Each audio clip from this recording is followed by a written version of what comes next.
So look, welcome everybody to the third presentation in FRSA's September lunchtime webinar series.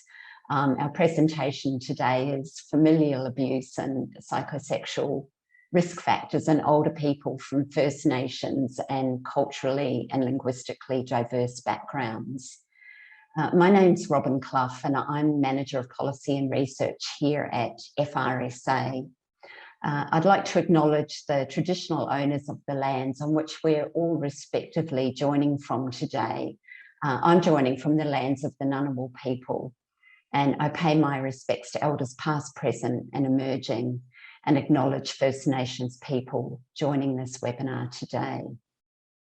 Well, I'm really delighted to introduce Anna Gillbard, who will be talking to us today. Anna is a research officer with UnitingCare Queensland, and she's spent 5 years developing a research program at the Elder Abuse Prevention Unit. And she's also conducted numerous discrete research projects and overseen the redesign of the Prevention Unit's research database. And Anna is also a PhD candidate at the University of Queensland, so she's exceptionally busy. Look, we do hope to have a few minutes at the end for questions, so please do put forward your questions using the Q&A function. So Anna, welcome, and over to you. Thank you, Robin, and thank you to FRSA for providing the opportunity to share my work today.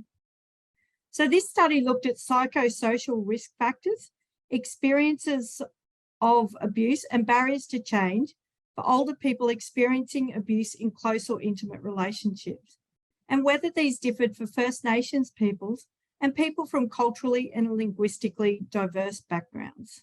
Before I discuss the findings, I would like to pay my respects to the Turrbal and Yagara peoples, who are the traditional owners of the land in Brisbane on which I sit today.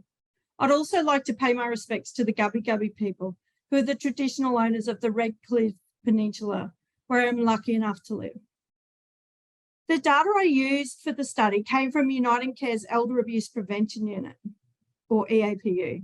The EAPU is a phone-based elder abuse information, support and referral service in Queensland. The EAPU staff speak to anyone who's experiencing or at risk of experiencing elder abuse, along with family, friends, and anyone else who has concerns about an older person. And we have been collecting and disseminating data for more than 20 years now. Although I'll be talking about data, I think it's important to recognise that data isn't just words and numbers. It's actually a collection of people's stories. And I think we should always keep this in the back of our mind when we are talking about the data. So for this study, I used 20 months of helpline data, and there were 2,596 cases of abuse, which were classified into 3 groups. There was the First Nations group, which includes cases where it was identified that the person who experienced abuse was of Aboriginal or Torres Strait Islander descent. The culturally and linguistically diverse background group, or CALD group. Cases were classified into this group if it was identified that the person who experienced the abuse was born in a country in which English is not the predominant language. And then the other group, so this included all the remaining cases. I would like to acknowledge that a more inclusive definition of culturally and linguistically diverse background would include anyone who comes from or identifies as being from a diverse culture regardless of birth country. However, this is not the definition that was used when the data was collected. So I have included a breakdown of the groups, and as you can see, most people in the First Nations group were Aboriginal, and the most common country of birth was Italy in the CALD group.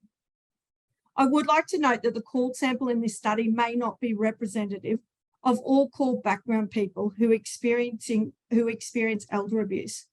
There's 2 particular findings that suggest this. Firstly, the overrepresentation in our data of people from Italy. I think this is likely due to engagement with an Italian service provider and the fantastic work they're doing in raising awareness of elder abuse and the helpline. And on top of this, there was 92.9% of victims were identified as having immigrated to Australia at least 10 years ago. So the abuse experiences and barriers to change that I'm going to talk about may differ to those of more recent immigrants.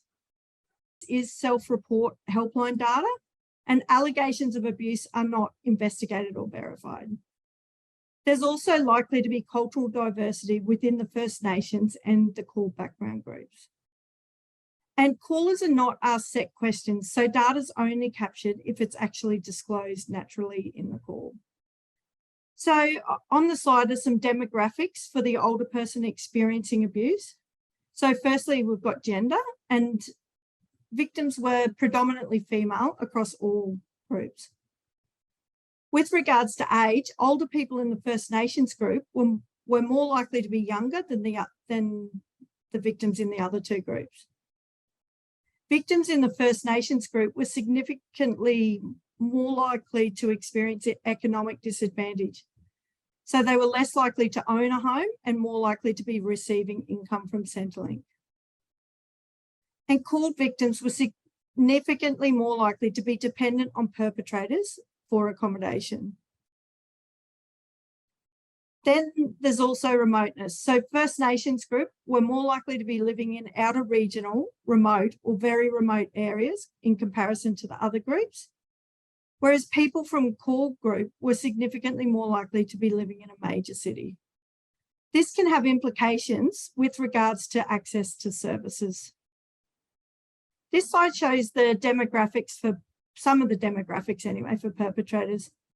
So perpetrators were fairly evenly split between males and females, but the First Nation and other groups had slightly more female perpetrators, whereas for the CALD group, there were slightly more male perpetrators than females. Perpetrators in the First Nations group were younger, more likely to be economically disadvantaged and have issues with substance misuse. Perpetrators in the CALD group were significantly more likely to own a home and less likely to have issues with substance misuse. With regards to the perpetrator relationships to victims, daughters were the most common perpetrators in the First Nations and other groups. Sons were most common for the CALD group. There were significantly more grandchildren and nieces and nephews identified as perpetrators for the First Nations group.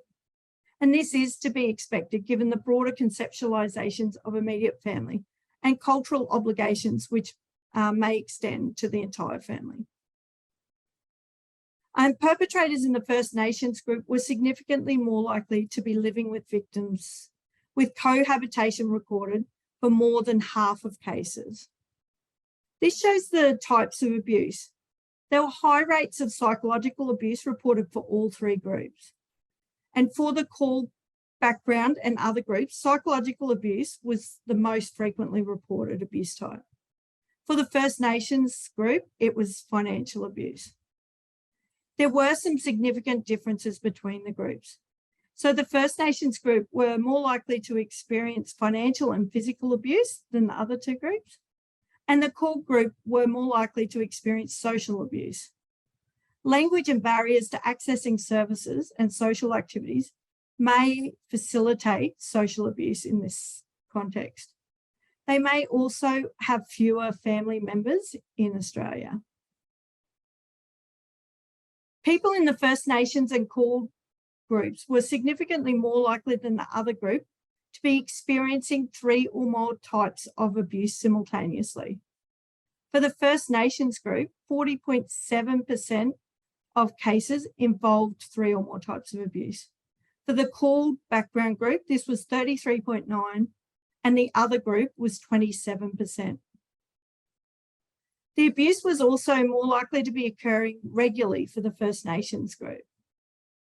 So 52.3% reported daily abuse, and higher rates of cohabitation may be a contributory factor here. And 22% also reported weekly abuse. With regards to abuse duration, most abuse was reported to have been occurring for less than 2 years. However, the abuse duration was longer for the CALD background group. For the CALD background group, almost half had experienced abuse for 2 years or more, and almost a quarter had been experiencing abuse for 10 or more years. There were some differences observed in who reported the abuse as well. So the most common reporters for the CALD and other groups was the older person experiencing abuse themselves, whereas daughters were the most frequent reporters for the First Nations group. Also of interest was that significantly more extended family reported abuse for the First Nations group. We also look at the barriers to changing the situation for older people who are experiencing elder abuse. We collected data about 22 potential barriers to change, and barriers were more likely to be identified for the First Nations and CALD background groups. The barriers to change were grouped into 6 factors for further analysis. These factors were created using a statistical technique called factor analysis. I don't want to bore you with the details, but basically it's a way of grouping the 22 items based on patterns identified in the data. It's kind of like a summary of the data and means that I can talk about these 6 factors instead of trying to cover 22 items. I examined whether there were between group differences in the barriers to change factors, and significant differences were found on 5 of the factors. So protecting the perpetrator and their relationship, this was identified as a barrier to change for high proportions of victims across all 3 groups, but this was significantly more likely in the First Nations group. Fear of further harm was also significantly more likely to be identified for the First Nations group. These fears didn't just relate to concerns for their own safety, but also concerns about the safety of other family members. Concerns about the potential impact on their relationships with their other children and grandchildren, if they took action to change their situation, was significantly more likely to be identified as a barrier for both the First Nations and CALD groups. The financial situation of the older person was significantly more likely to be identified as a barrier for the First Nations group, and that links back to the economic disadvantage that I spoke about earlier. The older person's financial situation may mean that they're unable to afford to move out of the property they share with the perpetrator. They may have difficulties affording the co-payment for home care, or they may not be able to afford a solicitor to act for them and try to change the situation. The final one is shame or stigma, which was significantly more likely to be identified for the First Nations and CALD background groups. The between group differences in experiences of abuse and the barriers to change suggest that a one-size-fits-all approach to prevention and intervention is not the best answer. I do know that I've shown you a lot of data, and I've thrown a lot of data at you in a very short period of time, which is fine if you're a researcher or interested in data, but I know it's not everyone's cup of tea. If this is you, you may be relieved to know that the rest of my presentation is going to focus much more on how the findings relate to practice. There are a number of cultural and historical factors and experiences that are likely to have contributed to the findings around experiences of elder abuse for First Nations peoples. So firstly, we've got cultural factors. The kinship system is complex, and family is the foundation of identity, and good relationships are seen as integral for individual well-being. There's also family obligations. So this can be around sharing of assets and also protecting the family at all costs. These cultural values can be protective factors, but can also create a situation where abuse can flourish. So sometimes the cultural obligations are exploited.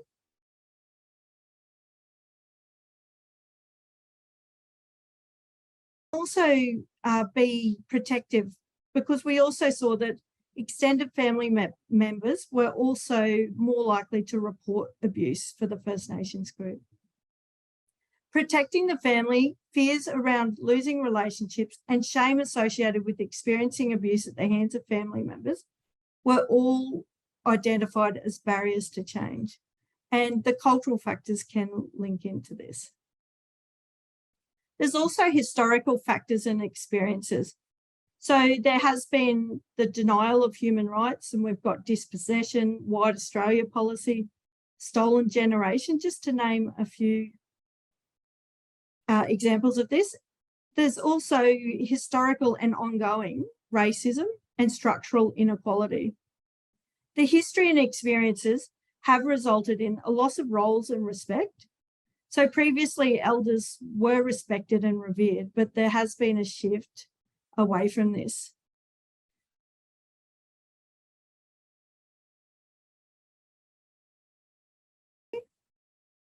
And the mistrust of authority and shame can also be barriers, and they can be linked back to historical factors and experiences and intergenerational trauma. So working with First Nations peoples, there's 4 main areas that should be considered. Collaboration and co-design. So work with communities and culturally appropriate services when developing service responses, resources, and awareness campaigns. And building partnerships. That's very important as well. And collaboration and co-design can't be tokenistic. We also need to remember that there can be diversity between First Nations communities. You can't automatically assume that prevention and intervention methods developed in consultation with one community are appropriate or wanted or needed by all First Nations communities. Then there's language. So when working with First Nations peoples, consider your language and communication styles. So it's important to avoid the use of the word victim. This is good advice when working with older people anyway, but it's particularly important with First Nations communities. It was very clearly conveyed to me that we're sick of our people being described as victims. We want to move past that. There's also generally the mistreatment of older people is the preferred terminology rather than elder abuse. And for resources and awareness raising campaigns, the wording needs to be appropriate. Sometimes this varies between regions. One of the things I recently learned from our cultural specialist was that commonly used term is humbugging, but in Queensland, that's not really what's generally used. It's more around cadging. So we've still got a lot of learning around this. I know I do anyway. And also awareness of non-verbal communication and what's appropriate. It's also important to be aware of language barriers. So we can't assume every First Nations person speaks English. There are many different First Nations languages and dialects. And some words also don't have an equivalent word. For example, traditional Aboriginal languages have no exact translatable word for disability. And where language barriers aren't considered, it can create problems. So one case was an older man who was assessed as not having capacity to make his own decisions. The mini mental status exam had been undertaken on him, but in English. English was not his first language, and some of his answers to questions were based on his cultural perspectives. When the MMSE was administered to him in his own language, he actually passed with flying colours, but it was a long process to get back to where he could be deemed to have capacity. Access is also important. So First Nations communities are often under-resourced. There needs to be more resources to support First Nations people experiencing elder abuse. And geographic location also factors into this. So are there services where they're needed? Do First Nations people know about your program? Do they feel safe to seek support? Do you have First Nations resources? And where do you engage? Sometimes yarning outside may be more appropriate. So past experiences may mean that official-looking office buildings may inhibit help seeking and cause issues with rapport building. If clients do attend offices, are the offices welcoming and inclusive of First Nations people? These are all important considerations. And there's also cultural safety. Is it possible to have identified positions in your program? And building trust is very important. You may need to slow things down and focus on relationship building and trust building before working on any issues. I'm running out of time, so I'm just going to skip through a couple of things. So be aware of intergenerational trauma and understand the impact that this has on First Nations people. It may mean that they are much more reluctant to have the police involved and may have a mistrust of systems. And also relationships are very important. So consider ways to lessen the risk of harming relationships that are important to the older person. I'm working with CALD communities. So the findings have highlighted the need for stronger engagement with CALD communities. Older people from CALD backgrounds were underrepresented in our data, but the national prevalence study found that elder abuse prevalence was slightly higher for CALD communities. So this should not be the case. It really suggests that we need to work on engagement with CALD communities and examine barriers to accessing our services, particularly for more recent immigrants. So there's similar themes here. So co-design and collaboration is very important, and this does need to be with communities separately rather than just lumping everyone together, and we've ticked that box. And language around abuse also may be need to be different for the communities. And also, are the resources available in other languages? And you can't just translate directly into other languages. The wording may not be appropriate, and some language may, again, not have equivalent words. And also access. Do people from CALD backgrounds feel welcome and safe when accessing your service? Is there access to interpreters? And there's also great shame. So how can you reduce this and encourage people to engage with your program? And once again, it's important to recognise diversity. There's huge diversity within people we classify as CALD. And you can't know everything about all communities. Do you have relationships with multicultural and culturally specific services? Can they refer to your service? And can you contact them when supporting an older person from a CALD background? One issue that was identified too was tension around the older person and their children around culture and obligations. There can be a real culture clash. So parents may have more traditional views from their culture of origin, where children may have taken on more Australian cultural values. They're trying to walk in two worlds. Okay, I'm just going to end it there. There are some links on the screen. I've also included my email address in case you would like to get in touch. Thank you. Thank you so much, Anna, for a really insightful presentation. I guess it just speaks to the fact that we just need to get a whole lot better at understanding different communities, different cohorts. So it's incredibly valuable research, and we really appreciate you talking today. We are actually at time, so what I might do rather than open up for Q&A is encourage any questions to be sent through to Anna. You're also most welcome to send them through to us at FRSA, and we can pass those on. I know that Anna is so passionate about this work and would be really happy to respond to any of those questions. So thank you all for joining us, and thank you, Anna, so much for your presentation today. And you've got some nice comments coming through in chat. Thank you very much. And sorry, it was a bit rushed. No, wonderful presentation. Thank you all, and have a wonderful afternoon.